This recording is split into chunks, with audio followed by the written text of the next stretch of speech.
इरुटेरिया के बिहार तथा संग्रह में कल हम लोगों ने बौद्धिज्म जैनिज्म को पढ़ लिया था। ठीक है, अब हम लोग जो पढ़ने वाले हैं, ठीक है, मौर्य के बाद, मौर्य काल के बाद के राजवंशों के बारे में पढ़ेंगे, जिनको हम लोग संक्षेप में मौर्योत्तर काल भी कहते हैं, आफ्टर द मौर्य। ठीक है, ध्यान में इसको रखना है।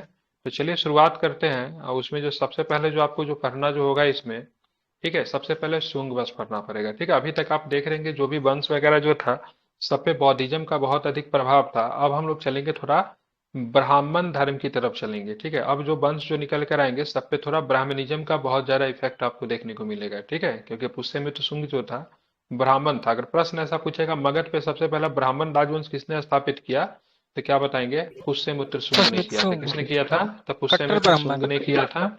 हाँ बिल्कुल, ब्राह्मण में भी थोड़ा ये कट्टर था, ऐसे कुछ इतिहासकार है जो लिखते हैं। ठीक है, मौर्य वंश के अंतिम शासक की बात करेंगे तो क्या नाम था, बृहद्रथ था। क्या नाम था, बृहद्रथ था। और इसकी हत्या किसने कर दी, पुष्यमित्र शुंग ने कर दी। ठीक है, किसने हत्या कर दी इसकी, तो पुष्यमित्र शुंग ने इसकी हत्या कर दी। और कब कर दी थी, 185 ईसा पूर्व में इसकी हत्या हो गई। और साथ में जिस वंश का नींव रखा गया वो कौन सा वंश था, तो क्या बताएंगे, शुंग वंश की नींव रखी गई। ठीक है, और इसी के साथ मगध पे आप देखोगे तो ब्राह्मण राजवंश की भी नींव पड़ी, क्योंकि पुष्यमित्र शुंग जो था एक ब्राह्मण था, और बृहद्रथ का क्या था, वो सेनापति था। ठीक है, पुष्यमित्र की बात करेंगे तो उन्होंने सेनानी की उपाधि ली थी। कौन सी उपाधि ली थी पुष्यमित्र शुंग ने, तो सेनानी की उपाधि ली थी। सेनानी की उपाधि लेने का पीछे कारण ये था, उसने यवनों के आक्रमण को विफल कर दिया था। ठीक है, तो यवनों के आक्रमण को विफल जब कर दिया पुष्यमित्र शुंग ने, तो उसने कौन सी उपाधि ली, तो सेनानी की उपाधि ली। ये बहुत ही चर्चित उपाधि था, इतिहास में कई शासकों ने इस उपाधि को धारण किया था। ठीक है, तब पुष्यमित्र शुंग ने भी सेनानी की उपाधि ली थी, ये भी आपको ध्यान में रखना है। ठीक है, एग्जाम में कई प्रश्न पूछे जाते थे, पुष्यमित्र शुंग ने कितने अश्वमेध यज्ञ करवाए थे, ये दो करवाए थे। ठीक है, बीपीएससी ने भी इस प्रश्न को पूछा है, कितने अश्वमेध यज्ञ करवाए थे, तो क्या बताएंगे, तो दो दो। करवाए थे। कितने दो। करवाए थे, दो करवाए थे। ठीक है, ध्यान में रखना है। दो। ठीक है, और ये दोनों जो यज्ञ जो करवाने के दौरान इनके पुरोहित थे, पुरोहित का नाम क्या था, तो क्या बताएंगे, इनके पुरोहित कौन थे, तो इनके पुरोहित का नाम पतंजलि। आपको ध्यान में रखना है। इनके पुरोहित जो थे पतंजलि थे। कौन थे इनके पुरोहित, तो इनके पुरोहित का नाम काफी अधिक इंपॉर्टेंट है, पुरोहित का नाम ध्यान में, पतंजलि। ठीक है, तो ये पूछने में तो शुंग के पुरोहित का नाम आपको ध्यान में रखना, Patanjali. Again I am repeating, Patanjali है, कई बार एग्जाम में पूछा भी जाता है, इसको भी आपको ध्यान में रखना चाहिए। ठीक है, और कितने अश्वमेध यज्ञ करवाए थे इन्होंने, तो क्या बताएंगे, दो। दो। दो अश्वमेध यज्ञ करवाए। ठीक है, अब जब इनका जो देहांत हो गया, तो इसके बाद इनका शासक, इनका जो इस वंश का जो शासक बना शुंग वंश का, इनका पुत्र बना अग्निमित्र। ठीक है, अग्निमित्र की बात करेंगे तो 148 ईसा पूर्व के आसपास राजा बना। ये नहीं संबंधी, इतना तो नहीं पूछा जाता है, लेकिन पूछा जाता है कालिदास के किस नाटक का नायक अग्निमित्र है, तो उसका नाम क्या है, तो ध्यान रखिएगा, मालविका का मित्रम। मालविका। मालविका मालविका अग्निमित्रम। ठीक है, ध्यान में रखना है। ठीक है, मित्रम। हाँ, मालविका अग्निमित्रम कहते हैं, थोड़ा सा इसको पढ़ने में ध्यान रखिएगा।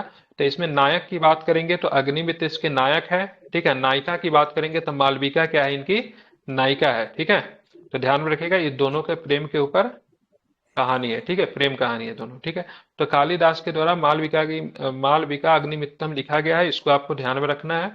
और पूछा जाएगा शुंग वंश का अंतिम शासक कौन था, तो ध्यान में रखना देवभूति। कौन थे शुंग वंश के अंतिम शासक, तो देव। देवभूति थे। ठीक है, अब फिर से मतलब क्या होता है, देवभूति की हत्या हो जाती है। ठीक है, और देवभूति की हत्या करने वाला जो व्यक्ति जो था, उसका नाम था वसुमित्र। क्या नाम था, वसुमित्र। ठीक वसुमित्र है, कण्व। तब वसुमित्र ने क्या किया, देवभूति की हत्या कर दी। और वसुमित्र के द्वारा वंश का जो नींव रखा गया, उसका नाम था कण्व। कौन सा था, कण्व। ठीक है, तो कण्व की स्थापना की बात करेंगे और ध्यान रखें, वसुमित्र थे, और सॉरी वसुमित्र थे, या वसुमित्र ने देवभूति की हत्या भी की थी। वसुमित्र की बात करेंगे, शुंगों के मंत्री थे। ठीक है, तो शुंगा डायनेस्टी में वसुमित्र जो था वो मंत्री हुआ करता था। जैसे बात करेंगे ये पुष्यमित्र शुंग की भी बात करेंगे तो मौर्य के मंत्री थे, उसी तरह वसुमित्र की बात करेंगे तो शुंग के मंत्री थे। तो ये भी आपको ध्यान में रखना है। ठीक है, तो वसुमित्र ने देवभूति की हत्या कर दी। देवभूति, देवभूति किसकी शासक थी, अंतिम शासक किसका था, क्या बताएंगे, तो शुंग वंश का। ठीक है, शुंगवंश। किसका था, तो शुंग वंश का क्या था, ये अंतिम शासक था, इसको आपको ध्यान में रखना है।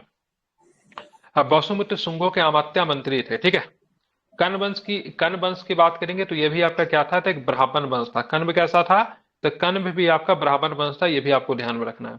अगर मैं बात करूं इस वंश का अंतिम शासक कौन था, तो इस वंश का अंतिम शासक की बात करेंगे, ठीक है, सुशर्मा था। ठीक है, क्या नाम था, सुशर्मा। सुशर्मा। ठीक है, तो कण्व वंश का अंतिम शासक की बात करें कौन था, तो सुशर्मा की बात करेंगे तो कनवंश का अंतिम शासक था, ठीक है। फिर सुशर्मा का भी हत्या हो जाती है। और सुशर्मा की हत्या किसने किया था? तो सुशर्मा की हत्या की बात करेंगे तो सिमुक ने किया था। किसने किया था? तो सुशर्मा की हत्या किसने सेम। कर दी? तो सुशर्मा की हत्या सिमुक ने कर दी, ठीक है। और शिमुक ने जिस वंश की नींव जो रखी उसका नाम क्या था? सातवाहना, ठीक है। तो क्या नाम था? सातवाहना, ठीक है। तो जब मैं इसको जरा सीरीज में बता रहा हूँ सुनिएगा। सबसे पहले आएंगे मौर्य। क्या आएंगे सबसे पहले? मोड़े। मौर्य। मौर्य। मौर्य के बाद क्या आएंगे? सुंग, ठीक है। सुंग। सुंग के बाद कौन सा आएंगे? तो सुंग के बाद क्या बताओगे? कान्व। सुंग के बाद आएंगे कान। कण्व, ठीक है। कण्व वंश आएंगे, ठीक है। तो कण्व के बाद आ जाएंगे आपके कौन सा आ जाएंगे? तो ध्यान रखें, सातवाहन। सातवाहन आते हैं, ठीक है। कान्हा। सातवाहन आते हैं, ठीक है। और उसके बाद हम लोग ये तीनों जो ये सब के सब मगध पे शासन करने वाले, ठीक है। ये सब के सब ब्राह्मण राजवंश थे, ठीक है। अब ये सारी चीजें चल रही थी तो बीच में आप देखेंगे बाहर का भी आक्रमण शुरू हो जाते हैं, क्योंकि ये सारे राजवंशों में स्टेबिलिटी नहीं थी। ये रीजनल पावर नहीं थे, रीजनल पावर का भी इनमें अभाव था, आपस में ही लड़ते रहते। तो बाहर के शक्तियों ने भी क्या किया उस समय? भारत की तरफ अपना आक्रामक रूप अपनाया। उसी क्रम में आप देखोगे तो आपको ध्यान में रखना है, कुषाण वंश की नींव भी आप यहाँ पे आपको देखने को मिले। कुषाण आते हैं, ठीक है। कुषाण जो थे बाहर से थे, ठीक है। यूची जनजाति से सर, संबंध था कुषाणों का, ठीक है। सर सतवाहना को आंध्रा से भी रिलेट किया जाता है ना? हाँ बिल्कुल, आंध्र सातवाहन भी इनको कहते हैं। आंध्र सातवाहन, जिसकी राजधानी जो थी आपका पैठन थी या फिर प्रतिष्ठान थी, गोदावरी नदी के तट के आसपास इसकी राजधानी थी। आधुनिक महाराष्ट्र वाला जो इलाका जो है, कर्नाटका महाराष्ट्र ये सब पड़ता है, ठीक है। अब तो आते हैं हम लोग सर इन्होंने सीमुक, ठीक है। सर तो इन्होंने हम्म। आंध्रा पे भी शासन किया और मगध पे भी शासन किया। हाँ, मगध पे मतलब एक्सटेंड इलाका था ना, काफी लंबा चौड़ा इन लोग का था, ठीक है। तो ये आंध्र सातवाहन का ही फाउंडर था। ऐसा थोड़ी से केवल मगध पे ही, मतलब अशोक का शासन नहीं था क्या साउथ में? ये सब का ये लोग तो बहुत एक्सटेंड, मगध केवल उस समय के केवल बिहार को ही मत समझिए, काफी एक्सटेंड होते साउथ तक पहुंच गए थे ये लोग, ठीक है। ऐसा नहीं था। ओके। अब ये मॉडर्न मॉडर्न का शासन तो पूरा अफगानिस्तान ईरान तक था।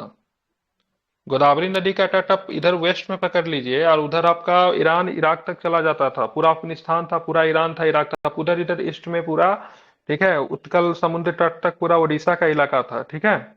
ईस्ट में उड़ीसा बंगाल सब इन लोगों का पकड़ा हुआ था। तो पूरे मगध मगध के मैं बात कर रहा हूँ तो ध्यान रखें, मैं मौर्यन ये सब मौर्य के बाद है। अब मौर्य कोई महाजनपद नहीं था, एम्पायर था ये। इसका सेंटर भले ही मगध था, लेकिन ऐसा था ना सिर्फ मगध के आसपास ये थे, ठीक है। तो पूरे संपूर्ण भारत पे शासन किया ना इन लोगों ने, समझ रहे हैं। तो ये हाँ सर। मगध जो हाँ था, सर। ऐसा नहीं था कि ये मौर्य जो था केवल मगध पे शासन नहीं किया इन्होंने, तो मतलब काफी एक्सटेंट था इनका पूरा। हाँ, उसके बाद तो इन्होंने तो लगभग सातवाहन विदेशों डिवाइडेड पे भी भी, तो था। मतलब क्या? सातवाहन डिवाइडेड भी था अलग अलग ग्रुप में सर।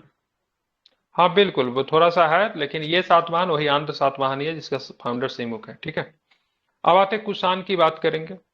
तब मौर्योत्तर काल में कमजोर होते राजनीतिक स्थिति में कई विदेशी जातियों का भी आक्रमण भारत के क्षेत्र में हुआ। सबसे पहले जो भारत पर जो आक्रमण किया, हिंदू यूनानी, ठीक है, इंडो बैक्ट्रियन जिसको कहते हैं। उसके बाद शक आते हैं। उसके बाद पहलव आते हैं, ठीक है। इट पल्लव नहीं है, पहलव है, ठीक है। इसके फाउंडर आई थिंक बपदेव थे इसके फाउंडर, ठीक है। पहलव है, ठीक है, ध्यान रखिएगा, पहलव, ठीक है।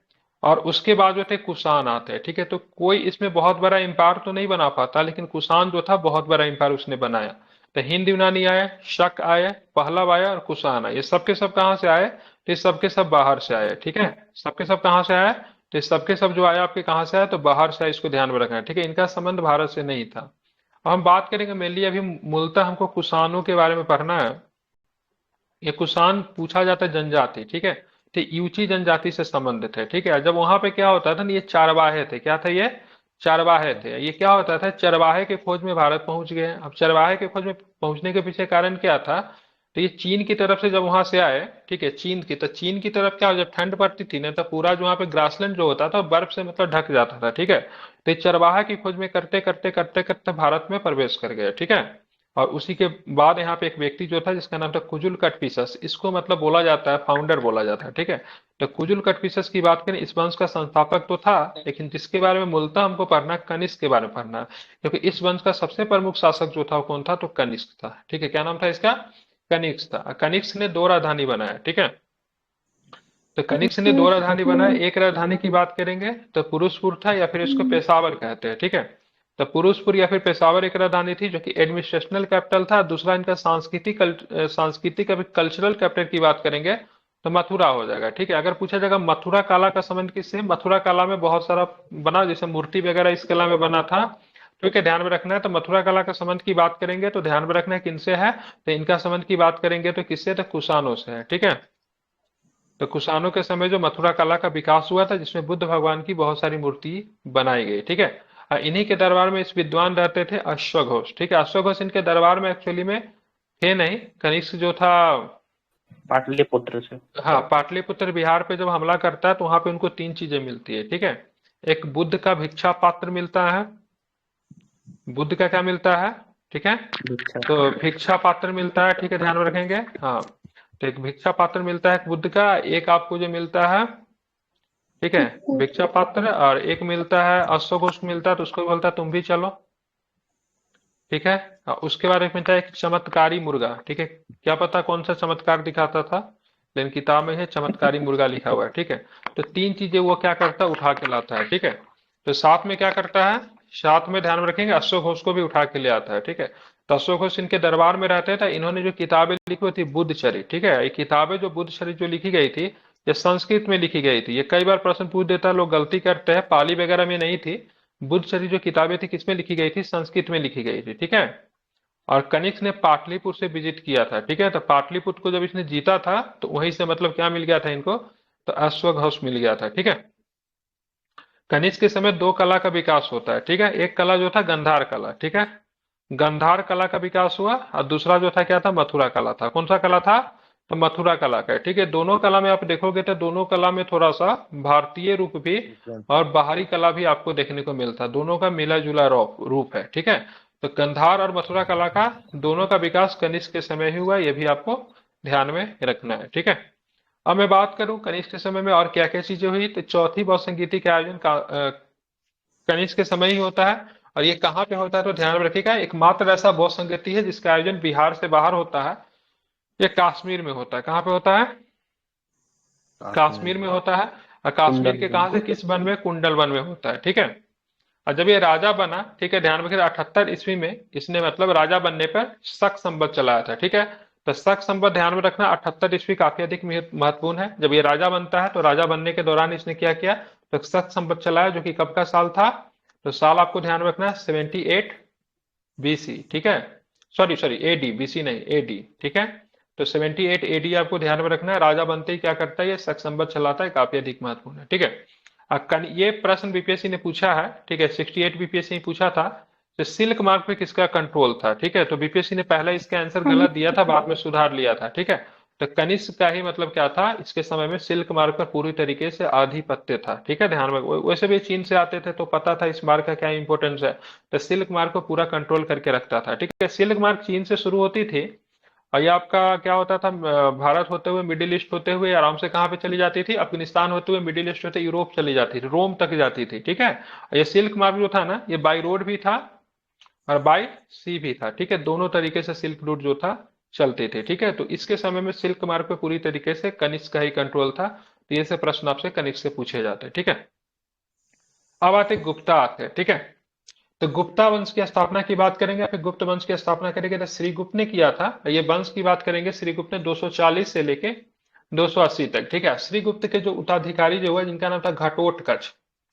ठीक है, क्या नाम था, घटोत्कच। ठीक है, तो ये घटोत्कच पहला शासक था जिसने महाराजा की उपाधि धारण की थी। तो यहाँ पे आप पढ़ोगे ना, तो यहाँ पे बहुत सारे गुप्त वंश में आपको उपाधियां बहुत मिलती है। जैसे महाराजा हुआ, कोई महाराजा धीराज की उपाधि धारण करेगा तो एक एक स्टेप आगे बढ़ेगा। ठीक है, तो घटोत्कच ने जो उपाधि धारण की थी महाराजा की, हालांकि ड्यूरिंग ड्यूरिंग द राइन आप देखोगे यहाँ पे श्रीगुप्त और घटोत्कच के समय इतना एक्सटेंड नहीं हो पाता है। ठीक है, तो यह उसके बाद एक्सटेंड जो होना जो शुरू होता है, या फिर जो वास्तविक उत्तराधिकारी जो माना जाता है, या फिर वास्तविक संस्थापक जो कहते हैं, चंद्रगुप्त प्रथम को कहते हैं। ठीक है, अब मेनली कहीं कहीं पे देखेंगे ना, गुप्त वंश की स्थापना की बात करेंगे तो 320 ईस्वी ही देता है, क्योंकि वास्तविक उत्तराधिकारी, सॉरी वास्तविक संस्थापक हम लोग किसको मानते हैं, चंद्रगुप्त को मानते हैं, चंद्रगुप्त प्रथम को मानते हैं। और उनका शासनकाल जो होता है 320 से शुरू होता है। ठीक है, हालांकि 240 में ही, ठीक है, लगभग 80 वर्ष पहले ही आप ध्यान में रखोगे, तो गुप्त वंश की स्थापना श्रीगुप्त के द्वारा कर दी गई थी। ठीक है, तो फाउंडर अगर पूछेगा तो श्रीगुप्त ही आप करेंगे, लेकिन अगर पूछेगा वास्तविक संस्थापक का नाम बताइए, तो फिर आप आंसर क्या करेंगे, चंद्रगुप्त प्रथम करेंगे। ठीक है, तो चंद्रगुप्त प्रथम ने किस वंश की नींव रखी, तो गुप्त वंश की नींव रखी। ठीक है, सर अब यहाँ पे कुषाण गुप्त वंश का, जनरली कौन सा धर्म को मानता था? कुषाण जनरली बौद्धिज्म को ही मानते थे। ठीक है, बौद्धिज्म सर धर्म से इनका था, वैसे और भी धर्म को मानते थे कुषाण, लेकिन मेनली बौद्धिज्म था। सर इन स्टार्टिंग में बहुत जगह उत्तर दिया हुआ कि कनिष्क सर महादेव को पूछता था पहले, लेकिन सर हाँ ठीक है, कोई है। देखिए कुषाण लोग ऐसे नहीं थे जो पूरी तरीके से एकदम मतलब लाइक अशोका की तरह से एकदम पूरी समर्पण थे किसी धर्म के प्रति। ठीक है, हाँ बौद्धिज्म का प्रभाव था, लेकिन कनिष्क जो था शैव को भी मानता था। ठीक है, हाँ इनके इनके लाइन में, इनके रीजन में सारे ही धर्म थे, वैष्णव भी देखोगे तो फ्रूटफुल हुआ, शैव भी था, लेकिन मेनली जो था थोड़ा सा बौद्धिज्म की तरफ झुकाव था। ठीक है, कनिष्क भी तो महायान से संबंधित था ना, बौद्ध धर्म के महायान से हाँ महायान। बौद्धिज्म के महायान के सखर, मैं तो बोल दिया, जो भी शासक जो बौद्धिज्म को मानेगा ना, महायान को ही मान सकता है। ठीक है, क्योंकि हिनयान में ना एज ए शासक हिनयान को मानना पॉसिबल नहीं है। ठीक है, कनिष्क के टाइम में तो विभाग हुआ था ना सर दोनों। हाँ, चतुर्थ वंश संगीति में तो बोल रहा हूँ ना, महायान और क्या था, हिनयान में विभाजन जो था चतुर्थ वंश संगीति में ही होता है। ठीक है, तो चंद्रगुप्त प्रथम आपको ध्यान में रखना है, 320 से लेकर 335 तक रहेंगे, और प्रथम शासक कह सकते हैं, वास्तविक संस्थापक कह सकते हैं। इन्होंने गुप्त संवत चलाया। ठीक है, तो जब ये शासक बनते हैं तो अपने शासक बनने के साल में ही 320 एडी में ही क्या करते हैं, गुप्त संवत की शुरुआत करते हैं। ठीक है, और चंद्रगुप्त प्रथम ने क्या था, लिच्छवियों की राजकुमारी कुमार देवी से विवाह किया था। नाम इंपॉर्टेंट है, ध्यान में रखिएगा। ठीक है, किनसे विवाह किया, कुमार देवी से इन्होंने क्या किया, विवाह किया।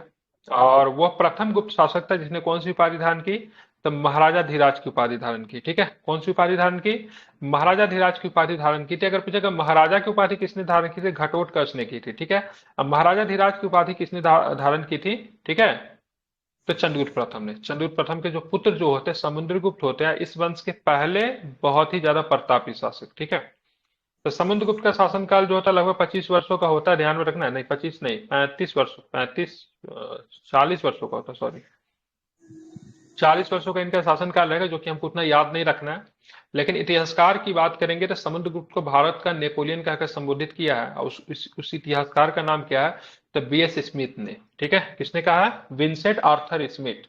ठीक है, जिनका पूरा नाम शॉर्ट नेम क्या है, बीएस स्मिथ ने समुद्रगुप्त को भारत को नेपोलियन कहा है। ठीक है, अब यहाँ पे देखेंगे इनके नेपोलियन कहने के पीछे कारण क्या थे। उत्तरापथ दक्षिणापथ के बहुत सारे राजाओं को क्या किया था, पराजित कर दिया था, लेकिन दक्षिणापथ के राजाओं को पराजित करने के बाद उनको अधीनता स्वीकार करके उनके राज्यों को वापस कर दिया था। ऐसा प्रश्न बीपीएससी ने पूछा हुआ है। ठीक है, जब दक्षिणापथ के जब राजाओं को जब ये पराजित करते तो उनका राज्य क्या करता है, अधीनता स्वीकार करने के बाद वापस कर देते। ठीक है, लेकिन उत्तरापथ के, ठीक है, उत्तरापथ के जो राजाओं को जो पराजित करते तो उनका राज्य वापस नहीं करते, दक्षिणापथ वाला वापस कर देते। ठीक है, समुद्रगुप्त ने भी उपाधि धारण की, कौन सी उपाधि, तो पराक्रमांक की उपाधि, अप्रतिरथ की उपाधि, दोनों के दोनों उपाधि जो थी, ध्यान में रखना है, किसने किया, तो समुद्रगुप्त जी ने धारण किया। ठीक है, इनके दरबार में रहते थे हरिसेन रहते थे, तो हरिसेन जब इनके दरबार में रहते थे तो इनकी काफी प्रशंसा कर रखी थी हरिसेन ने, तो इनका जो प्रशंसा जो है आपको प्रयाग प्रशस्ति में दिखेगा। ठीक है,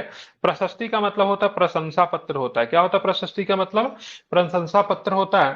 तो प्रयाग प्रशस्ति में, ठीक है, इन्होंने क्या किया था, इनकी प्रशंसा की गई है, इनके विजय अभियानों को लिखाया गया है। कैसे इसको लिखा गया है, तो इनके विजय अभियान को किसमें दिखाया गया है, तो प्रशस्ति पत्र। कौन सा प्रशस्ति पत्र, ठीक है, प्रयाग प्रशस्ति पत्र में किसका विजय अभियान है, तो समुद्रगुप्त का है। ठीक है, अब जब मैंने यहाँ पे बताया इसने उत्तरापथ और दक्षिणापथ के राजाओं को पराजित किया था, तो उत्तरापथ के, ठीक है, 9 राजाओं को पराजित किया, दक्षिणापथ के 12 राजाओं को विजित किया था। ठीक है, तो दक्षिणापथ के जब राजाओं को जब विजित किया था, इनके राज्य को इन्होंने वापस लौटा दिया था। ये सब नहीं लिखा हुआ, लेकिन फिर भी मैं बता रहा हूँ, लेकिन उत्तरापथ के राजाओं को इन्होंने राज्य नहीं लौटाई थी। ठीक है, दक्षिणापथ के राजाओं के राज्य लौटा दिया, इसके पीछे भी कारण है राज्य क्यों लौटा दिया। ठीक है, मैं कभी उस पर बात करूंगा, लेकिन फिलहाल समझिए दक्षिणापथ के 12, उत्तरापथ के 9।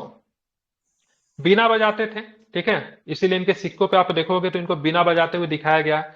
कविराज भी कहा गया है। ठीक है, ये भी आपको ध्यान रखना है। दरबारी कवि की बात कही, कौन थे, तो हरिसेन साहब थे, जिन्होंने कौन सी क्या लिखी थी, इन्होंने प्रयाग प्रशस्ति की रचना की थी, ये भी आपको ध्यान में रखना है।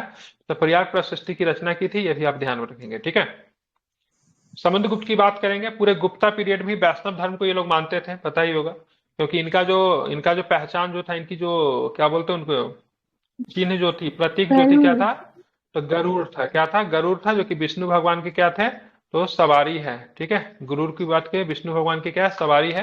तो गरुड़ जो था इनका क्या था? तो ध्यान में रखेंगे, गरुड़ की बात करेंगे तो इनका चिन्ह था, राज चिन्ह था। ठीक है, समुद्रगुप्त वैष्णव धर्म को मानता था। समुद्रगुप्त द्वारा अश्वमेध यज्ञ कराने का प्रमाण भी मिले हैं। समुद्रगुप्त ने 375 में रामगुप्त के राजा बनने का साक्ष्य मिला है, लेकिन उसके अयोग्य होने के कारण चंद्रगुप्त द्वितीय ने उसकी हत्या कर दिया, स्वयं को राजा घोषित कर दिया। ठीक है, इसके पीछे भी कहानी है। यह प्रश्न पूछा था 68 बीपीएससी में, नहीं 69 में।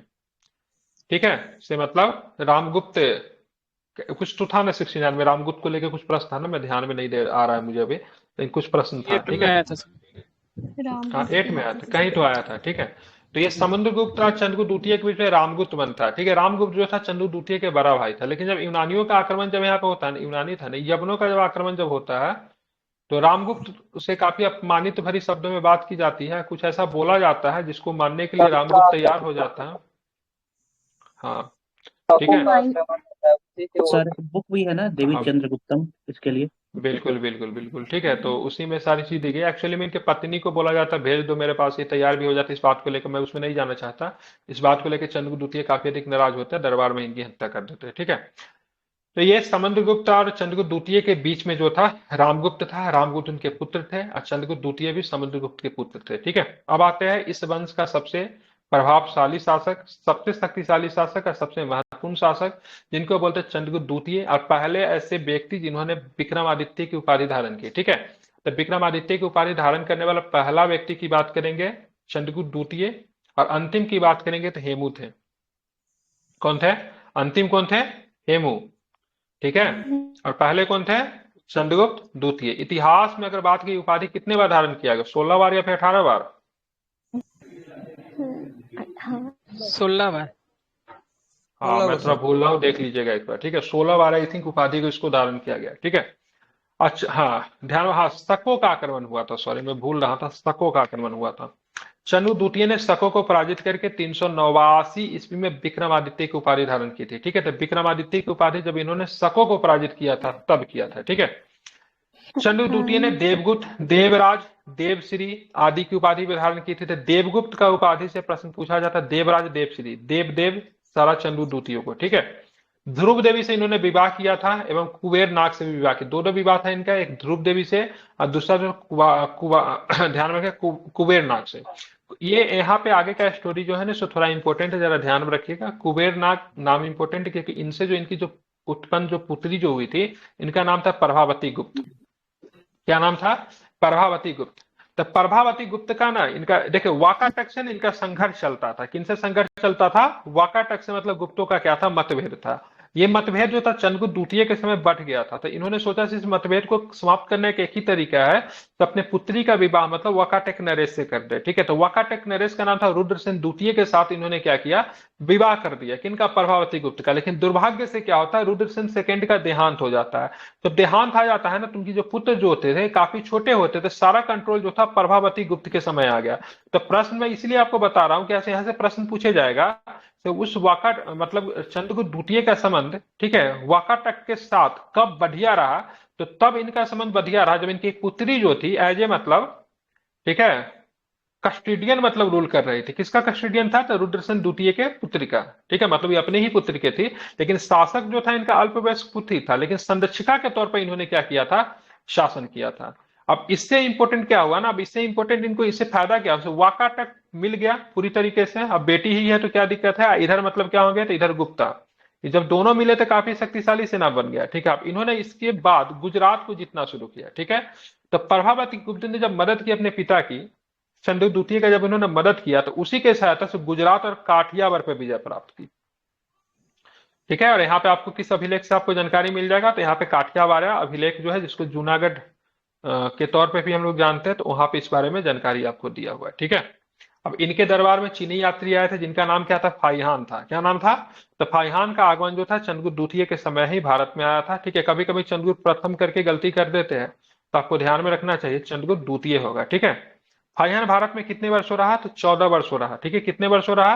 तो 14 वर्षों तक भारत में लगभग ये रहा। 399 के आसपास आता है, 414 तक रहता है, ये भी आपको ध्यान में रखना है। ठीक है, और चंद्रगुप्त प्रथम से चंद्रगुप्त द्वितीय से संबंधित जो जानकारी जो है आपको महरौली के लौह स्तंभ में आपको दिखेगा, जो कि आपको कहाँ पे दिख जाएगा? तो ये आपको कुतुब मीनार के आसपास है। ठीक है, दिल्ली। तो कुतुब वही। मीनार के आसपास आपको, हाँ, कुतुब मीनार के कैंपस में आई थिंक। ठीक है, मैं तो देखा नहीं हूँ, आप लोग जानते हैं बेटे।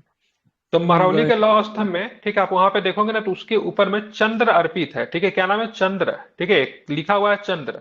उससे पता चलता है कि चंद्रगुप्त द्वितीय से संबंधित है। ठीक है, इंपॉर्टेंट क्या है यहाँ पे? तो महरौली के लौह स्तंभ जो है दुनिया का ध्यान इसलिए आकर्षित करता है क्योंकि खुला में खड़ा है, धूप है, पानी है, हवा है, सब कुछ है, लेकिन इसमें जंग नहीं लगती है। लोहा का बना हुआ है, लेकिन बहुत ही बेहतर ढंग का लोहा का बना हुआ है। इसे सब खुला में होने के बावजूद भी इसमें बरसों से है। ठीक है, कब का बना हुआ सोच ही सकते हैं, लगभग कितना हो गया ये? ठीक है, कितना साल पुराना हो गया? बहुत साल पुराना हो गया। ठीक है, लेकिन फिर भी इसमें 1600। जंग नहीं लगा। ठीक है, हाँ बिल्कुल ठीक है, 1400 साल पूरा हुआ। अभी कितना 2024 चल रहा है, 4 साल, 1600, लगभग 1600 साल पुराना हो गया लगभग अप्रोक्स। ठीक है, लेकिन फिर भी इसमें जंग नहीं लग रही है। ठीक है, ये जो चंद्र नाम जो अंकित है उससे पता चलता है कि भाई ये चंद्रगुप्त द्वितीय रहे होंगे। ठीक है, इनके दरबार में रहते थे नवरत्न। ठीक है, जिनमें थे कालिदास, धनवंतरी, अमर सिंह, बारामिहिर, शंकु, बेताल भट्ट, घटकरपर, छपनक और वारुचि। ठीक है, सबके सब जो थे इनके दरबार में रहते। अब आते कुमार गुप्त प्रथम, सर इंपॉर्टेंट इन्होंने भी शासक है अपना कुमार। भाई का हत्या किया था ना? हाँ, चंद्रगुप्त प्रथम ने रामगुप्त की हत्या की थी। ठीक है, अब आते कुमार गुप्त प्रथम। ठीक है, कुमार सर गुप्त एक और प्रथम की बात करें। क्वेश्चन है। सर ये उत्तरापथ और दक्षिणापथ क्या है? उत्तरापथ क्या ट्रेड रूट। होता था, जिसका मतलब नहीं, एक हाँ बोल सकते थे, हर्षवर्धन ने अपने आप को सबसे पहले उत्तरापथ का स्वामी कहना शुरू किया था, क्योंकि कन्नौज के ऊपर कंट्रोल था। कन्नौज जो था उत्तर में सबसे महत्वपूर्ण व्यापारिक क्षेत्र था। ठीक है, समझ। उसी तरह दक्षिणापथ होता था। दक्षिणापथ में जो बंगाल। साउथ के राजा जो था अपने आप को दक्षिणापथ कहते थे। ठीक है, रामगुप्त को चंद्रगुप्त टू मारा हाँ। गया सर वो। हम्म। रामगुप्त चंद्रगुप्त टू का भाई था ना। किसका?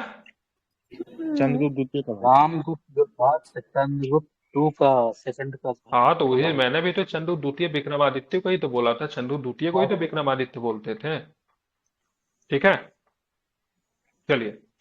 तो इसके बाद जो शासक हैं कुमारगुप्त आएंगे, जो कि चंद्रगुप्त द्वितीय अब ध्रुव देवी का पुत्र थे। ठीक है, तो कुबेर नाथ से जो बेटी हुई थी उनका नाम क्या था? प्रभावती को। प्रभावती को। ठीक है, ध्रुव देवी से इनको बेटा था, जिनका नाम क्या था?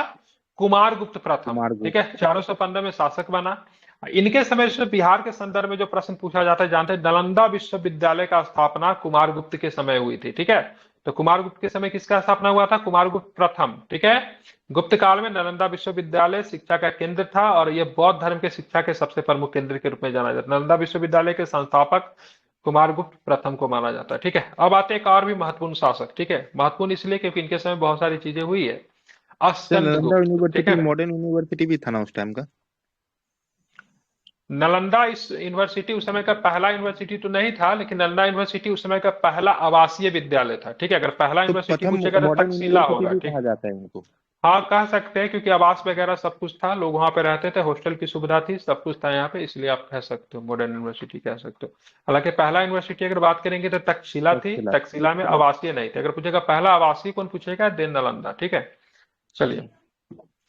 स्कंदगुप्त की बात करेंगे, 55 से लेकर 67 तक रहेंगे। मध्य एशिया के बर्बर जाति हुनों का आक्रमण स्कंदगुप्त के समय हुआ और स्कंदगुप्त ने पराजित कर दिया, भारत से बाहर खदेड़ खदेड़ दिया। ठीक है, इनसे जो संबंधित जो जानकारी जो है जूनागढ़ अभिलेख से आपको मिलता है। अभिलेख में हुनों को मलेच कहा गया। मलेच एक जाति होती थी। ठीक है, मलेच एक जाति होती थी। ठीक है, तो भारत में ही जाती थी, ऐसा नहीं कि हुनों को कहते थे मलेच, भारत में एक जाति होती थी। इनका जो दर्जा जो था ना, क्षुद्र से भी नीचे था। ठीक है, जब ये शहर में प्रवेश करते थे तो डुगडुगी बजाते हुए आते। डुगडुगी देखा है आपने कहीं बजते हुए? सर वो चंडाल कितने तो लोगों वही ने क्या डुगडुगी सुने? हाँ, देखे उसी सर। तरह का सर वो होते थे। ठीक है, चांडाल तो लोग जब इंटर करते थे तब का। मलेच्छा हाँ, तो सर उसी को आउटसाइडर मलेच को भी कहा कहते जाता थे, है। मलेच। हाँ, आउटसाइडर को कहा जाता है। मतलब खराब जाति मतलब माना जाता था। हाँ, लेकिन आउटसाइडर को कहते थे, लेकिन ये कॉन्सेप्ट भारत से ही लिया गया था, मतलब इनको ना बहुत वो समझते थे। ठीक है, मलेच तो उसको था। अनटचेबल बोल सकते ठीक हैं है, ना सर? अनटचेबल, अनटचेबल से भी काफी नीचे। ठीक है, उनको बोलते थे। ठीक है, अच्छा बेगंदा ये तो सब रहते थे। बिल्कुल बिल्कुल ठीक है, तो ध्यान में इसको रखना है। ठीक है, तो स्कंद गुप्त की बात करेंगे तो स्कंद गुप्त ने चंद्रगुप्त मौर्य द्वारा निर्मित सुदर्शन झील का पुनर्द्वार करवाया था। ठीक है, तो चंद्रगुप्त मौर्य के द्वारा निर्मित जो सुदर्शन झील जो था उसका निर्माण किसने करवाया था? स्कंद गुप्त ने करवाया था। ठीक है, ध्यान रखना है। लेकिन जीता किसके द्वारा गया था गुजरात को? तो गुजरात के चंद्रगुप्त द्वितीय के द्वारा जीता गया था। ठीक है, यह भी आपको ध्यान में रखना है।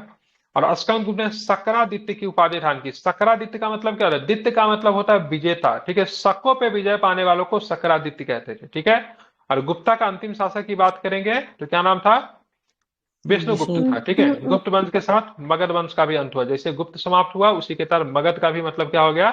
समाप्त हो गया। तो अगर मैं मगध आपको बोलूं तो आप लोग सीधे ना ये बिहार का इलाका, इसमें पटना, गया, मुजफ्फरपुर, ठीक है, ये सब मत समझिएगा।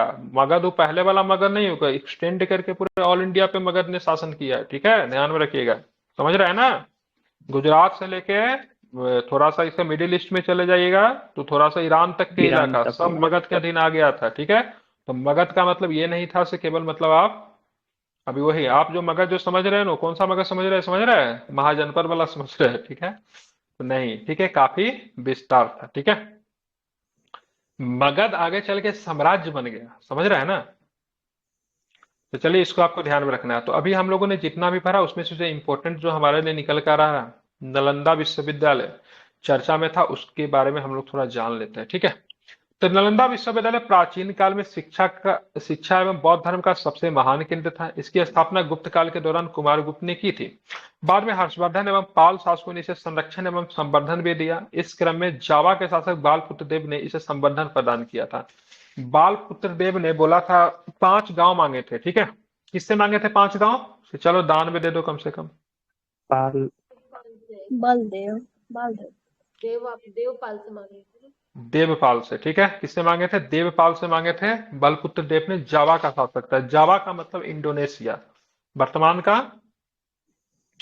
इंडोनेशिया। ठीक है, ध्यान में रखना। ठीक है, ये जावा है। ठीक है, तो ह्वेनसुंग ने यात्रा के समय विश्वविद्यालय के प्रमुख आचार्य शीलभद्र थे। ये नाम याद रखिएगा। जब ये यहाँ पे पहुंचा तो उस समय वहां का प्रिंसिपल कौन थे? प्रिंसिपल कौन थे? शीलभद्र थे। ठीक है, जब ह्वेनसुंग जब विश्वविद्यालय पहुंचा तो वहां पे जो प्राचार्य जो थे, ठीक है, या फिर मेन जो थे, ठीक है, या फिर प्रिंसिपल कह लीजिए बोलचाल की भाषा में, शीलभद्र थे। ठीक है, उस समय ध्यान में रखिएगा, उस समय विश्वविद्यालय में 10,000 से अधिक विद्यार्थी थे या 1510 शिक्षक थे। मतलब समझ रहे हैं? मतलब लगभग एक शिक्षक में ज्यादातर 7 विद्यार्थी को देखते थे। ठीक है, अच्छा, तो रेशियो कितना? बहुत बढ़िया था उस हाँ, समय। बहुत। और अभी का रेशियो, अभी गुड रेशियो माना जाता है 1 पे 40 को माना जाता है। ठीक है, उस समय 1 पे 7 40 था। को गुड रेशियो माना जाता है। अभी उस समय 1/7 था। समझ रहे हैं ना? काफी अधिक इंपॉर्टेंट था। ठीक है, अब इस विश्वविद्यालय में पढ़ाई कैसी होती थी? मेनली तो बौद्ध शिक्षा का केंद्र था। अंतरिक्ष विज्ञान, चिकित्सा शास्त्र, गणित, दर्शन शास्त्र, व्याकरण जैसे विषयों की पढ़ाई होती थी। अब यहाँ पे इस विद्यालय में जो विद्यार्थियों का नामांकन ऐसे ही नहीं हो जाता था, उनके लिए ना आपको देना पड़ता था। प्रवेश परीक्षा के माध्यम से यहाँ पे नामांकन होता था। अब प्रवेश परीक्षा किनके द्वारा लिया जाता था? द्वारपाल के द्वारा लिया जाता था। तो जो द्वारपाल की जो नियुक्ति जो होती थी ना, वो बड़े पढ़े लिखे लोग काफी समझदार होते थे। तो कभी भी ध्यान में रखिएगा, कभी भी सिक्योरिटी गार्ड वगैरह जो मिले तो ध्यान में रखिएगा, नालंदा विश्वविद्यालय गुप्ता पीरियड याद कीजिएगा। तो उस समय जो सबसे जो पढ़े लिखे, सबसे प्रतिष्ठित है, सबसे जो समझदार लोग जो होते थे उनको मतलब द्वारपाल के तौर पे चुना जाता था, क्योंकि इंटरव्यू लेने की जिम्मेदारी उनकी होती थी। ठीक है, और जब आप इंटरव्यू में पास करते थे तभी विश्वविद्यालय में प्रवेश देना होता था। और ध्यान में रखना है, नहीं तो गांव मतलब वहीं से भेजा दिया जाता। वो भी ऐसा नहीं होता, 4 से 5 लोग में से मात्र 1 लोग चुने जाते थे। ठीक है, मेनली 5 से इसका 6 लोग टेस्ट आते थे। बाहर भी हो जाता था। हाँ, उसमें से मात्र 1 लोग चुने जाते थे। ठीक, कई तरह से टेस्ट होता था, मेनली द्वारपाल जो लेते थे। तो रेशियो काफी बढ़िया था, क्योंकि 5-6 लोगों में से मात्र 1 लोग को चुनते थे। ठीक है, 3 स्तर पे है सर, प्री हाँ मेंस इंटरव्यू। हाँ, प्री मेंस इंटरव्यू, बहुत बढ़िया। ठीक है, ठीक है, तो 3 स्तर पे क्या होता था? इनकी टेस्ट होती थी। या टेस्ट कौन लेते थे? ठीक है, जो पहला टेस्ट जो होता था ना, पहला टेस्ट वही द्वारपाल लेता था। पहला टेस्ट में अगर फेल हुए तो मतलब पहला टेस्ट इसलिए होता था भीड़ को छाटने के लिए। अभी प्रीलिम्स, पहला टेस्ट क्या है? प्रीलिम्स है। ठीक है, बहुत सारे लोग फॉर्म भर देते तो वहां पर भी बहुत सारे लोग आ जाते थे, हमको पढ़ना है, हमको पढ़ना है। तो पहला ही टेस्ट जो द्वारपाल के द्वारा लिया जाता था, उसमें अगर आप फ्लॉप किए तो गेट से ही आपको क्या करते थे? वापस जाओ वापस। ठीक है, मतलब द्वारपाल से भी नीचे हो आप जाओ। हाँ बिल्कुल। ठीक है, सर अब टीचर प्रवेश रेशियो वाला इस बार परीक्षा करंट अफेयर में भी था। क्या? सर टीचर रेशियो वाला इस बार करंट अफेयर में भी था। हाँ, तो बिहार सरकार ने बोला था 1:40 का रेशियो रखेंगे। अभी बिहार में कितना है? तो 50 30 एक प्लस का है। रेशियो दिया हुआ था। 30 है ना, 50 30 एक, सॉरी 30 एक है, अभी 55 के आसपास है आई थिंक, एक पे 55 है ना साहब। नहीं, बिहार में प्राइमरी में 38 है, में हो गया 30 है। 50 हो गया। और और वही जो भी हो, सेकेंडरी में एक 30 को 50 है। आइडियल रेशियो माना जाता है, एक 30 करके लाना है, ऐसा समझिए, ठीक है। टीचर वाला था, यहाँ पे बहुत कम था। तो 3 स्तर में यहाँ पे प्रवेश परीक्षा होती थी, ठीक है। पहला स्तर की प्रवेश परीक्षा प्रीलिम्स कौन लेते थे, तो द्वारपाल लेते थे, ठीक है। खड़े खड़े प्रीलिम्स देना होता था, फेल किए तो इस रिजल्ट भी इंस्टेंट आता था, ठीक है, वहीं से बाहर जाइए, ठीक है। 2-3 महीना वेट नहीं करना। इस विश्वविद्यालय में स्थानीय विद्यार्थियों के अतिरिक्त चीन से आते थे, तिब्बत से आते थे, श्रीलंका से आते थे, इंडोनेशिया से आते थे, जापान से आते थे, कोरिया से आते थे, ठीक है। ये सभी जगह से आते थे। किसी भी प्रकार की चार्जेज नहीं देनी पड़ती थी, निःशुल्क था, राज्य के द्वारा चलाया जाता था।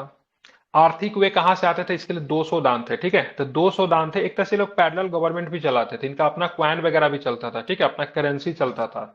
नालंदा विश्वविद्यालय का अपना करेंसी वगैरह भी इनका चलता था, ठीक है। विश्वविद्यालय के प्रांगण में विशाल पुस्तकालय था, जो 3 भवनों को मिलाकर बना। तीनों भवन का नाम दिया हुआ है क्या, पूछता है कभी कभी। 90 लाख किताबें संधारित थी। हाँ, इस पुस्तकालय रत्न रंजक, रत्नोदधि और रत्ना सागर, ठीक है। रत्न ये 3 पुस्तकालय का नाम है, तीनों मिला के थे। क्या नाम है, फिर से एक बार रिपीट करना। रत्न रत्न रंजक, रंजक, रत्नोदधि, रत्नोदधि, रत्न रत्न सागर। सागर, ठीक है। ये पुस्तकालय का नाम है, इसको ध्यान में रखिएगा, इंपोर्टेंट है, ठीक है। प्राचीन काल में स्थापित शिक्षा के इस विशाल केंद्र को विश्व का प्रथम विश्वविद्यालय की संज्ञा दी गई है, ठीक है। 2016 में यूनेस्को द्वारा नालंदा विश्वविद्यालय को वर्ल्ड हेरिटेज में शामिल किया गया था। बिहार के 2 ही स्थल वर्ल्ड हेरिटेज में शामिल है, ठीक है। एक कौन है, एक नालंदा विश्वविद्यालय, एक है महाबोधि मंदिर परिसर, ठीक है, ध्यान में रखना है, ठीक है। 2006 में पूर्व राष्ट्रपति स्वर्गीय एपीजे अब्दुल कलाम के द्वारा किए गए सुझाव पर 2010 में नालंदा यूनिवर्सिटी एक्ट पारित हुआ। नए नालंदा विश्वविद्यालय का निर्माण 2014 में शुरू किया गया, 2024 में जाके निर्माण काल पूरा हुआ, ठीक है। तो 2006 में विचार चला, कलाम साहब का विचार था से नालंदा विश्वविद्यालय का पुनः उद्धार किया जाए। 2010 में ध्यान में रखना, संसद से मतलब एक एक्ट को पारित किया गया, क्योंकि केंद्रीय विश्वविद्यालय है, ठीक है। 2014 में निर्माण कार्य शुरू हुआ, देख रहे हैं, 6 के बाद 4 10, 10 के बाद 4 14, 4 साल का बीच में गैप है, ठीक है। फिर 14 से सीधे 10 साल, और 2024 में इसका उद्घाटन हुआ मोदी जी के द्वारा, ठीक है, जो कि आप लोगों ने भी हाल फिलहाल में तस्वीर वगैरह आपने देखा होगा, ठीक है। तो यह है आपका नालंदा विश्वविद्यालय। तारीख याद रखिएगा, 2016 में क्या हुआ था, इसको यूनेस्को के विश्व विरासत स्थल में शामिल किया गया था। 2006 में क्या हुआ था, एपीजे अब्दुल कलाम जी ने विचार प्रस्तुत किया था, सुझाव दिया था उन्होंने, और 2010 में संसद से एक पारित हुआ। 2014 में इसका निर्माण शुरू हुआ, और निर्माण होने में 10 वर्ष लग गया। 2024 में इनका निर्माण कार्य पूरा हुआ, ठीक है। अब आते गुप्ता का एडमिनिस्ट्रेशन, जरा हम लोग देख लेते हैं, ठीक है। तो गुप्त में राजा दैवीय अधिकार रखता था, ठीक है। मतलब राजा जो था, ऐसे कहते थे राजा जो है मतलब भगवान के बिहाफ पे मतलब एडमिनिस्ट्रेशन को चला रहा है, तो राजा के अंदर सारी दैवीय अधिकार है, समझ रहा है ना। मतलब राजा जो है मतलब भगवान का प्रतिनिधित्व है धरती पे। इस काल में मौर्य काल के समान केंद्रीकृत सत्ता नहीं था, लेकिन राजा प्रशासनिक, सैनिक एवं न्यायिक अधिकार रखता था।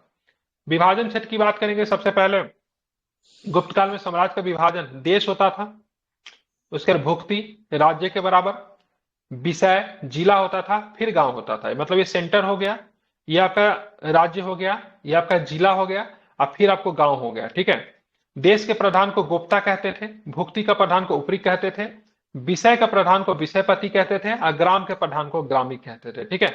अर्थव्यवस्था की बात करेंगे तो जाहिर सी बात है, डेट टाइम में कृषि क्या था, आय का मुख्य स्रोत था। तो कृषि के ऊपर आपको क्या देने, टैक्स देने पड़ते थे। और टैक्स जो होता था, ध्यान रखें, जनरली 1/6 जनरली जगह पे, लेकिन 1/6 से लेके 1/4 से लेके मतलब 25% से लेके 33% के बीच में टैक्स होता था। 1/4 बिटवीन 1/6, ठीक है। कभी कभी पे 1/4 भी लिया जाता था, जब आवश्यकता होती थी, अधिक पैसे की आवश्यकता है, तो क्या होते थे, राजस्व 25 से 16 ना, सॉरी 16 16 से मिस्टेक, 25 टैक्स। मैंने 1/3 कर दिया, ठीक है। तो ध्यान में रखना है, तो मेनली जो टैक्सेस जो थी 1/6 ही थी, लेकिन कभी कभी पे ज्यादा इसलिए लिया जाता था, उसके पीछे कारण क्या था, तो पैसे की अधिक आवश्यकता होती है, युद्ध वगैरह हो गया, फिर और भी कुछ काम है, कुछ निर्माण करवाना है, तो टैक्स समय समय पर बढ़ा भी दिया जाता था, ठीक है। कृषि के अतिरिक्त व्यापार एवं उद्योग से भी कर प्राप्त किया जाता था। इस काल की सबसे जो प्रमुख बंदरगाह थी त्राम लिप्ति थी। कई बार प्रश्न पूछा गया, सो गुप्त काल के सबसे प्रमुख बंदरगाह का नाम बताइए, क्या नाम था, त्राम लिप्ति, ठीक है, ध्यान रखना है, ठीक है।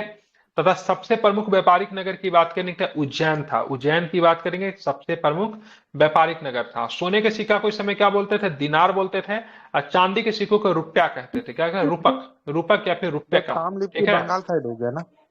ताम्रलिप्ति बंगाल में पड़ता है, बिल्कुल ठीक है, ध्यान में इसको रखना है। अब हम आते हैं यहाँ पे सामाजिक व्यवस्था की बात करेंगे। तो गुप्त काल में जो थी स्वर्ण व्यवस्था और भी अधिक जटिल हो गई थी, ध्यान में रखना है। इस काल में स्वर्ण व्यवस्था जाति व्यवस्था के रूप में स्थापित हो गई थी। ठीक है, इस काल में कई उपजातियों का उदय हुआ। उदाहरण के लिए कास्ट जाति, ध्यान में रखिएगा, कास्ट जाति की बात करेंगे। ये जाति जो होता है 4 प्रकार के वर्ण जो है उसमें शामिल नहीं होते। ठीक है, 4 प्रकार के जो वर्ण जो है ना उसमें कास्ट जाति नहीं आता है।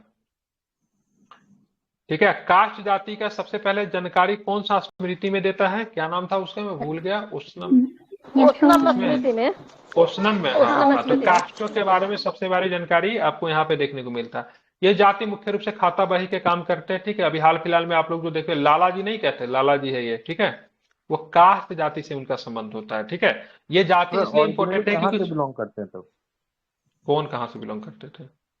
सर कास्ट जाति गुप्ता के क्या समय में इसके बारे में पहले जानकारी मिलती है। अब कहाँ इनका कोई ऐसा थोड़ी ना कोई विशेष किसी जगह से बिलोंग करते होंगे। ठीक है, तो गुप्ता के काल के समय में इसकी पहली बार जानकारी मिली है। ठीक है, इसको आपको ध्यान में सर रखना है। 4 ठीक है, वर्ण में नहीं पढ़ते तो सर कहीं 4 वर्ण में से किसी एक वर्ण को उठा के कास्ट बनाया होगा ना सर? नहीं नहीं, कास्ट किसी वर्ण में, कास्ट जाति की बात के 4 प्रकार का वर्ण है ना, जिसको क्या बोल, क्षत्रिय, ब्राह्मण, वैश्य और शूद्र, उसमें नहीं आते ये। ठीक है, बस इसको ध्यान में रखना है। ठीक है, उसमें नहीं आते, अलग जाति ही बना था कि अलग जाति ही था। इसका वर्णन पहली बार गुप्त काल में मिलता है। उष्णम स्मृति में इसके बारे में जानकारी मिलती है। ठीक है, 4 वर्ण से अलग है, बस यही आपको ध्यान में रखना है। हाँ हाँ, 4 वर्णों में अगर पूछा गया इनमें से कौन सी जाति 4 वर्ण में नहीं आती तो कास्ट नहीं आती थी। बस आपको इतना ही ध्यान में रखना है। ठीक है, उष्णम स्मृति में इसके बारे में जानकारी मिला है। ठीक है, इस काल में आप देखोगे तो थोड़ा सा मतलब वो प्रथा जो थी अनटचबिलिटी वगैरह वो काफी चरम पे था। आर्टिकल 70 तो डेट टाइम था नहीं, तो छुआछूत के भी प्रमाण मिलते हैं। अछूत जातियों का ग्राम से बाहर रहना पड़ता था। इस काल में दास प्रथा का भी विकास देखने को मिलता। तो गुप्ता के समय में दास प्रथा था। महिला की स्थिति थोड़ा खराब हो गई थी पहले की तुलना में। ठीक है, निम्न हो गई थी, गिर गई थी। महिलाओं की स्थिति जो थी गिरी हुई यहाँ पे देखने को मिलती है, क्योंकि यहाँ पे सती प्रथा जैसे प्रमाण भी आपको देखने को मिले हैं।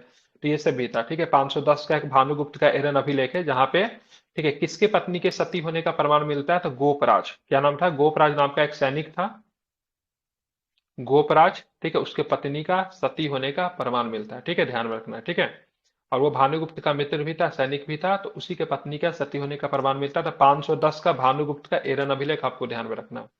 तो महिलाओं की स्थिति पहले की तुलना में कम हो गई थी, गिर गई थी। गुप्त कला की बात करेंगे तो गुप्त शासकों में संरक्षण में गुप्त कला के दौरान स्थापत्य कला, चित्रकला, मूर्ति कला एवं साहित्य कला का विकास हुआ। स्थापत्य कला के अंतर्गत मंदिरों का विकास हुआ। मंदिरों में स्पेशली कौन सा? नागर शैली। ठीक है, तो नागर शैली, गुफाओं का निर्माण हुआ, बिहारों का निर्माण भी आपको देखने को मिलता है। ठीक है, गुप्ता के समय में किसका विकास हुआ? अगर गुफा की बात करेंगे तो महाराष्ट्र में आप चले जाए, अजंता की गुफा, बाघ की गुफा भी आपको महाराष्ट्र में दिखेगा, सॉरी मध्य प्रदेश में दिखेगा, मिस्टेक। तो अजंता की गुफा और बाघ की गुफा गुप्त पीरियड के ही है, गुप्त काल के समय के ही है। ठीक है, ये गुफा जो है इसमें किसके धर्म से संबंधित जानकारी आपको मिलती है? तो बौद्धिज्म है और हिंदू धर्म, बौद्ध, सब जैन, दोनों है। ठीक हिंदू। है, जैन भी है। ठीक है, महाराष्ट्र वाला में तो जैन भी है, ये भी आपको ध्यान में रखना है। कुछ किताबें लिखी गई जो कि काफी अधिक इंपॉर्टेंट है। हाँ, किताबें लिखी गई, किताब का नाम आपको ध्यान में रखना है। सबसे महत्वपूर्ण राइटर कालिदास, उनके जो अभिज्ञान शाकुंतलम, मालविकाग्निमित्रम, रघुवंशम, कुमार संभवम, मेघदूतम, ऋतुसंहार, विक्रमोर्वशीयम। ठीक है, याद रहेगा, सारी किताब काफी महत्वपूर्ण है, रट जाना है आपको। फिर से रिपीट कर रहा हूं, अभिज्ञान शाकुंतलम, मालविकाग्निमित्रम, रघुवंशम, कुमार संभवन, मेघदूतम, ऋतुसंहार, विक्रमोर्वशीयम। ठीक है, इसको आपको ध्यान में रखना। पंचतंत्र की बात करेंगे, विष्णु शर्मा के द्वारा लिखा गया। अमर सिंह ने अमरकोश लिखा। क्षुद्रक ने लिखे मृच्छकटिकम। किसने लिखे? मृच्छकटिकम। ठीक है, वात्स्यायन ने लिखा कामसूत्र। कामनंद ने, कामंदक जिसको बोलते हैं, उन्होंने लिखा नीतिसार। आर्यभट्ट जी के द्वारा एक किताब कई बार पूछा जाता है, आर्यभट्टियम और सूर्य सिद्धांत। ठीक है, और 10 गीतिका। ठीक है, ये सारे के सारे किताब ध्यान में रखना है इनके द्वारा। ब्रह्मगुप्त जी ने लिखा था ब्रह्म सिद्धांत, जिनको भारत का न्यूटन भी कहते हैं। ठीक है, तो ब्रह्म सिद्धांत किन्होंने दिया था? तो आर्यभट्ट जी ने, सॉरी, ब्रह्म सिद्धांत किसने दिया था? तो ब्रह्मगुप्त जी ने दिया था। ठीक है, और बीएस स्मिथ की बात करेंगे तो इन्होंने केवल समुद्रगुप्त को, ठीक है, नेपोलियन ही नहीं कहा, बीएस स्मिथ ने सांस्कृतिक उपलब्धियों के कारण गुप्त काल को स्वर्ण युग, ठीक है, गोल्डन पीरियड कह सकते हैं, वो भी इन्होंने कहा है, ठीक है। तो स्वर्ण युग कह के इन्होंने गुप्ता काल को संबोधित किया है, ये भी आपको ध्यान में रखना चाहिए, काफी अधिक महत्वपूर्ण है। तो आई थिंक इसमें से कोई डाउट वगैरह तो नहीं होगा, सब कुछ तो याद ही होगा क्योंकि इसमें बेसिक चीजें ही दी हुई है। बाकी डिटेल्स में लोग क्वेश्चन में करेंगे ना, क्वेश्चन में काफी डीप में जाएंगे, ठीक है, अभी केवल प्रकाश डाल रहे हैं, ठीक है। अब आते हैं पाल की बात करेंगे, तो ये भी आपका एक मध्यकालीन नहीं, क्या बोलते हैं इसको यार, प्राचीन में ही आएंगे। 750 ईस्वी में आपको देखिए पाल वंश की स्थापना ध्यान में रखना है, कहाँ पे होता है, गोपाल के द्वारा इस वंश की स्थापना की जाती है। एक्चुअली में होता है कि हर्षवर्धन का देहांत हो जाता है, उसके बाद पूर्ण वैकेंट क्रिएट हो जाता है, ठीक है।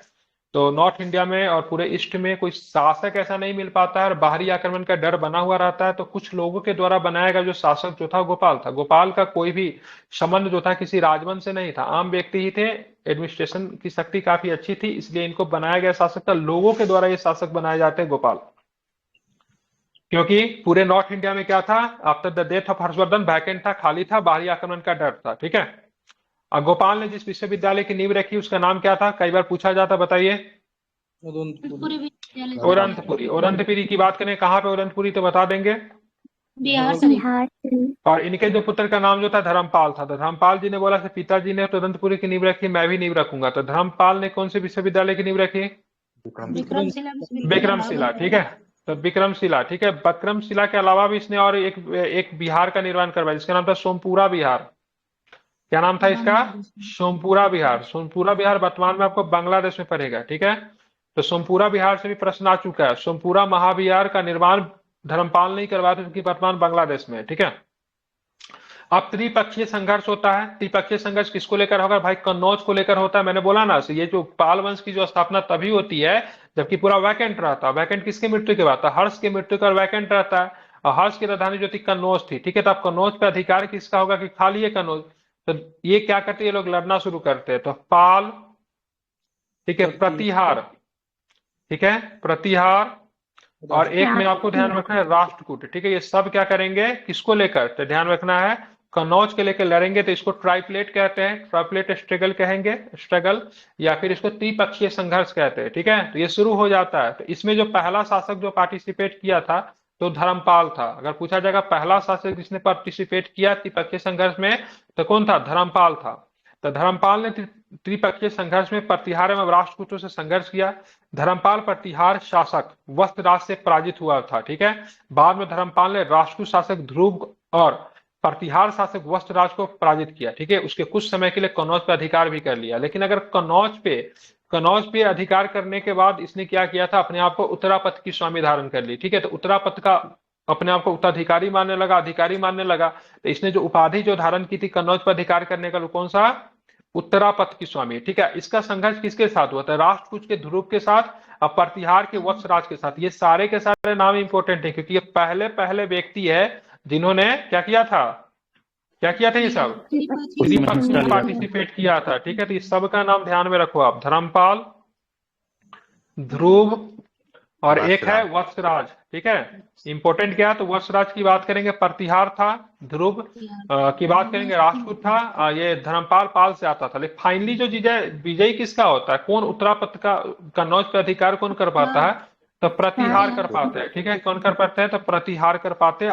सब मतलब अंतिमतः ये लड़ाई काफी लंबी चलती है, बहुत सारे शासक इधर से आएंगे, बहुत सारे शासक इधर से आएंगे, तो उतना हमको ध्यान में नहीं रखना है। लेकिन पहला शासक तीनों वंश का हमको ध्यान में रखना जिन लोगों ने लड़ाई कटाई शुरू की, ठीक है। और जब उत्तरापथ का स्वामी बन तो गया थोड़ा दिन के लिए, लेकिन ज्यादा दिन तक रह नहीं पाया, ठीक है। फिर इसके पुत्र आते हैं, पुत्र का नाम था देवपाल साहब, और देवपाल साहब ने अपनी राजधानी जो थी, ठीक है, मुंगेर को अपनी राजधानी बनाई। तो राजधानी बिहार उठा कर ले आते, इसलिए बिहार के संदर्भ में काफी अधिक इंपॉर्टेंट है, ठीक है। तो इन्होंने अपनी राजधानी कहाँ लेकर आए, ठीक है, ध्यान रखना है, ठीक है, बिल्कुल, तब मुंगेर लेकर आई, ठीक है। अब बात करेंगे देवपाल, ठीक है। देवपाल ने जावा को क्या बोलते थे, इंडोनेशिया, वहां का शासक था शैलेंद्र वंशी शासक जो था, जिनका नाम था बालपुत्र देव, जो कि मैंने पहले आपको बताया। बालपुत्र देव को, ठीक है, नालंदा में बिहार बनवाने के लिए, खर्च वगैरह देने के लिए बोले से साहब पैसा उसका थोड़ा दिक्कत चल रहा है, कुछ दो, तो 5 गांव दान में दिए थे, ठीक है। तो कई बार प्रश्न पूछा जाता है, शैलेंद्र वंशी शासक बालपुत्र देव ने नालंदा में बिहार बनवाने के लिए किस पाल वंश के शासक से 5 गांव सहायता में देने हेतु, ठीक है, आवेदन दिया था या फिर अनुरोध किया था? तो ध्यान रखें, देवपाल। ठीक है, ध्यान रखें, देवपाल और बालपुत्र देव। ठीक है, देवपाल के बाद बहुत सारे शासक बनते हैं, लेकिन वो उतना इंपॉर्टेंट नहीं रहते। बिग्रहपाल बनते हैं, महीपाल बनते हैं, रामपाल बनते हैं। ठीक है, और पालकालीन कांसे की मूर्ति की बात करेंगे, काफी अधिक कलात्मक रूप से काफी अधिक प्रसिद्ध थी, कांसे की थी, और ये मूर्ति बनाने के लिए बहुत अधिक कभी आप लोगों ने मूर्ति देखा है? सांचा देखा होगा आपने। ठीक है, सांचा को क्या बोलेंगे इंग्लिश में? फ्रेम बोलेंगे। ठीक है, उसमें मटेरियल डालते हैं और थोड़ा देर के बाद मूर्ति बन के तैयार हो जाता है। ठीक है, तो वहां पे सांचेदार मूर्ति बनना शुरू हुआ था। एक पिता और पुत्र थे जिनका नाम धीमन और बितपाल, दोनों बाप बेटे थे। ये दोनों काफी मतलब जो थे ये मूर्ति कला के लिए जाने जाते थे। पालकालीन क्या थे? ये मूर्तिकार थे जिनका नाम था धीमन एवं बिटपाल। ये पिता पुत्र थे। ठीक है, क्या थे? तो पिता पुत्र थे धीमन बिटपाल। ठीक है, तो कांसे की मूर्ति के लिए जाना जाता है। ठीक है, तो इसको आपको ध्यान में रखना है। तो संक्षेप में मैंने क्या किया, आपको पाला भी पढ़ाया। अब आते कुछ महत्वपूर्ण वंश है, उनका राजधानी आप बताना। बृहद्रथ की बात करेंगे तो राजगृह थी, जो कि मगध की पहली राजधानी हुआ करती थी। बिंबिसार के समय में गिरिब्रज या फिर राजगीर थी। उदय ने राजधानी को उठाकर पाटलिपुत्र लेकर गया। शिशुनाग ने राजधानी को उठाकर पाटलिपुत्र से फिर वैशाली ले आया। ठीक है, तो ये ध्यान रखिएगा, ये शिशुनाग ने राजधानी को वैशाली लेकर आया था। ठीक है, काला अशोक ने फिर राजधानी को उठाकर कहां ले गया? तो फिर मतलब पाटलिपुत्र। नंद वंश के समय में पाटलिपुत्र, मौर्य के समय में पाटलिपुत्र, कुषाण के समय राजधानी फिर चेंज हो जाता है, पुरुषपुर और कौन हो जाता है? मथुरा हो जाता है। ठीक है, ध्यान में रखना है। गुप्ता के समय पाटलिपुत्र था, पाल के समय राजधानी जो था मुंगेर था। ठीक है, ध्यान में रखना है। कुछ साहित्य एवं लेखक की बात करेंगे तो ध्यान में रखना है, अर्थशास्त्र के लेखक कौन थे? कौटिल्य थे। ठीक है, किसकी पुस्तक थी? तो एडमिनिस्ट्रेशन की पुस्तक थी। किसकी? एडमिनिस्ट्रेशन की पुस्तक है, ध्यान में रखना है। प्रशासन की पुस्तक है, इकोनॉमिक्स से इनका कोई लेना देना नहीं है। बुद्ध चरित्र की बात करेंगे तो अश्वघोष है। ठीक है, बौद्ध धर्म का महाकाव्य कहते हैं। ये संस्कृत में लिखी गई थी। ठीक है, किसमें लिखी गई थी? तो संस्कृत में लिखी गई थी। ठीक है, नागार्जुन की बात करेंगे तो शून्य सिद्धांत का इनको जन्मदाता माना जाता है। ठीक है, शून्य के फाउंडर नहीं है, उस दिन किसी को मैं समझाया भी था। ठीक है, शून्य की फाउंडर का बोलेंगे तो आर्यभट्ट ही होगा। ठीक है, जिन्होंने जीरो की खोज किया है। शून्य सिद्धांत की बात की फिलॉसफी है। ठीक है, क्या है ये? फिलॉसफी है। ठीक है, उसके फाउंडर नागार्जुन है। शिव की बात करेंगे तो ध्यान में ह्वेनसोंग के द्वारा लिखा गया। ह्वेनसोंग ने लिखा नहीं था, एक्चुअली में यात्रा वृत्तांत है। ह्वेनसोंग ने जहां जहां भ्रमण किया ना, उस सबका उन्होंने ना पेज में लिख रखा था। ठीक है, इसका जो दोस्त जो था ना वो एक स्टेप आगे था, उसने सबके सारा सर पेज को इसको जोड़ के बहुत बार किताब बना लूटा भी दिया। गया था ठीक ना। है, हाँ, 139 देशों का यात्रा वृत्तांत इस किताब में मिलता है। ठीक है, इसके मरने के बाद इसके दोस्त ने, ठीक है, हाँ, भारत में भी आने के समय में कई बार यहाँ से बहुत सारा वो लेकर पांडुलिपियां वगैरह लेकर गया था। तो पहले तो बेचारा अगर नाव डूब गया तो उसमें पांडुलिपियां इनका बह गया। मतलब होता है ना, कहीं पे बहुत अच्छा चीज मिलते रहता तो चलो औकात से ज्यादा आदमी ले लेता है, तो इसने भी बहुत सारा ले लिया था। ठीक है, तो उसकी वजन बहुत ज्यादा थी, तो क्या हुआ, इसे नाव डूब गया। पहला दुख तो इसके साथ ये हुआ, बेचारा पतला दुबला था। अब फिर रास्ते में इसके क्या किया, डाकू ने इसको लूट लिया। ठीक है, तो ये सब भी इसके साथ होते थे। तो इसने जहां जहां घूमने गया था सबको क्या किया था, अपने एक नोटबुक में लिखते गया। उस समय आईपैड वगैरह तो था नहीं, तो इन्होंने नोटबुक में लिखा। और इनके जो मित्र जो थे ना, उसका नाम मैं भूल रहा हूँ एक्चुअली में, उसने क्या किया, सारे ही इनके यात्रा वृत्तांत को जोड़ के एक पुस्तक बना दिया जिसका नाम पड़ा सी यू की। और इसमें 139 देशों का यात्रा वृत्तांत है, ये भी पूछा जा सकता है। इंडिका पूरा की बात करेंगे तो उस समय का पूरा देश ही घूम लिया हुआ है। हाँ बिल्कुल, सब देश घुमा था। सर ये सी जिनपिंग के गांव का है ना? क्या? सर ये सी जिनपिंग के गांव का है शायद, अभी ये मुझे नहीं पता सी सर जिनपिंग का करंट गाँव अफेयर्स कैसे। में था इसलिए। ठीक है, दक्षिण भारत में काफी पॉपुलर है, क्योंकि दक्षिण भारत में ये गया था। तो सी जिनपिंग जब आया था ना, तो दक्षिण भारत में इससे संबंधित जगह को घूमा था। ठीक है, दक्षिण भारत में क्यों गया था, जो हर्षवर्धन को जब पुलकेशिन द्वितीय ने जब पराजित किया था, हर्षवर्धन के समय आया था, तो इसको बड़ी इच्छा हुई। सारे हर्षवर्धन का नाम बड़ा सुने थे, कौन सा शासक आ गया जो पुलकेशिन द्वितीय को पराजित किया था। चुपचाप उसके पीछे पीछे चालुक्य के पुलकेशिन द्वितीय का स्टेट घूमने चले। पुलकेशिन द्वितीय उस समय लड़ाई कर रहा है बर्मन डायनेस्टी के साथ। ठीक है, नरसिंह बर्मन फर्स्ट ने क्या किया, पुलकेशिन द्वितीय को मार दिया। ठीक है, तो फिर वो बर्मन डायनेस्टी में चला गया घूमने। ठीक है, तो इसको साउथ इतना पसंद लगा ना, पूरे साउथ में ही मतलब घूमना शुरू कर दिया। काफी समय तक इसने साउथ में रहकर मतलब घूमा था। ठीक है, तो सीयू की वेंसन भारत का यात्रा वृत्तांत है। इंडिका की बात, ये 139 देश में किस किस को चालुक्य वगैरह का भी देश काउंट किया, ऐसा नहीं कि पाकिस्तान, ऑस्ट्रेलिया, इंग्लैंड ये सब घूम रहा था। उस मतलब वो समय नहीं सर भारत समझिएगा। में कितने थे? हाँ, वो जो चालुक्य डायनेस्टी का, बर्मन डायनेस्टी का, वो सब देश के रूप में काउंट किया गया है। समझिए इस बात को। ठीक है, वो सब देश है। हाँ, तो फिर भी इंडिका की बात करेंगे। हाँ, फिर भी लगभग बहुत लंबा होगा, समझ रहे हैं। तो इंडिका की बात करेंगे, मेगास्थनीज मौर्य साम्राज्य का विवरण देखने को मिलता है। मिलिंद पन्हो की बात करें, नागसेन के द्वारा, नागसेन बौद्ध संत थे। बैक्ट्रियन शासक आता है, ठीक है, जिसका नाम था मिनांडर। नागसेन के बीच में डिबेट होता है।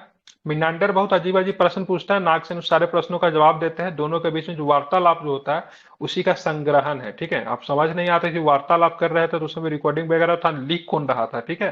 लेकिन दोनों का बीच का जो डिबेटिंग है, मिनांडर के प्रश्न है, नागसेन के जवाब ही सुनिएगा, यूट्यूब पे है ये, ठीक है। मतलब उस समय वाला यूट्यूब पे नहीं है, हालांकि उसका उसी तरह का प्रतिरूप यूट्यूब पे है, ठीक है। तो वो है। तो ललित विस्तार की बात करेंगे, बुद्ध की लीलाओं का वर्णन है। महावंश की बात करेंगे, श्रीलंका के राजाओं का वर्णन है, इसमें बौद्धिज्म से संबंधित क्या है, अशोक वगैरह के बारे में जानकारी दी हुआ है। जातक की बात करें, बुद्ध के पूर्व जन्म की कहानी जो है सब कुछ जातक में मिलता है, ठीक है। इसी के साथ प्राचीन बिहार का इतिश्री होता है। हम लोग मध्यकालीन बिहार में जल्द ही कल के क्लास में प्रवेश करेंगे, ठीक है। इस संक्षेप में था प्राचीन बिहार। और आज मेरा मन है से प्राचीन बिहार से थोड़ा आप लोग का एमसीक्यू भी करवाऊं कि करंट अफेयर्स पढ़ाऊं, जैसा बताओ आप लोग। ऑलरेडी 1 घंटा